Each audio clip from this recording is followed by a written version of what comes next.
अखंड सौभाग्य का व्रत करवा चौथ सुहागिन महिलाओं के लिए सबसे महत्वपूर्ण दिन होता है।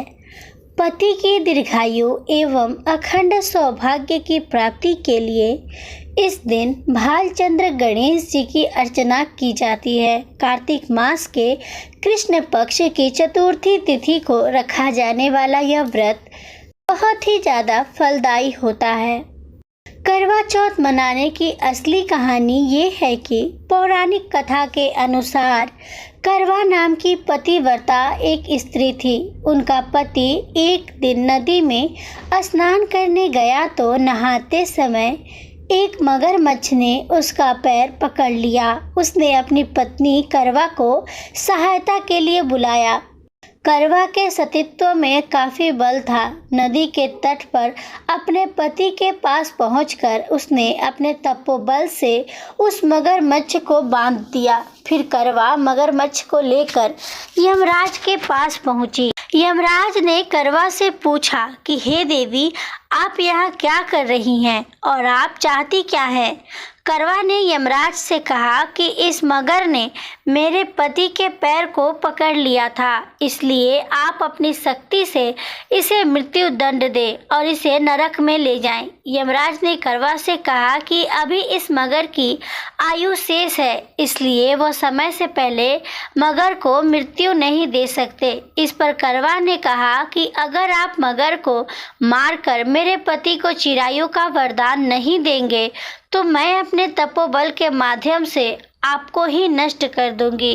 करवा माता की बात सुनकर यमराज के पास खड़े चित्रगुप्त सोच में पड़ गए, क्योंकि करवा के सतीत्व के कारण ना तो वो उसको श्राप दे सकते थे और न ही उसके वचन को अनदेखा कर सकते थे। तब उन्होंने मगर को यमलोक भेज दिया और उसके पति को चिरायु का आशीर्वाद दे दिया। साथ ही चित्रगुप्त ने करवा को आशीर्वाद दिया कि तुम्हारा जीवन सुख समृद्धि से भरपूर होगा।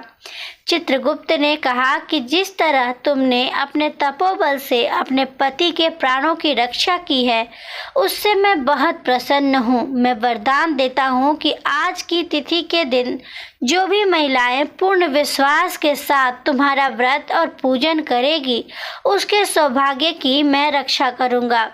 उस दिन कार्तिक मास की चतुर्थी होने के कारण करवा और चौथ मिलने से इसका नाम करवा चौथ पड़ा।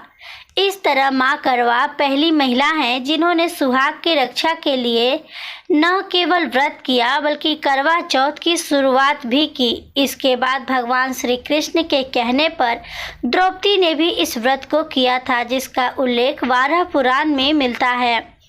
क्या है करवा चौथ का व्रत विधि?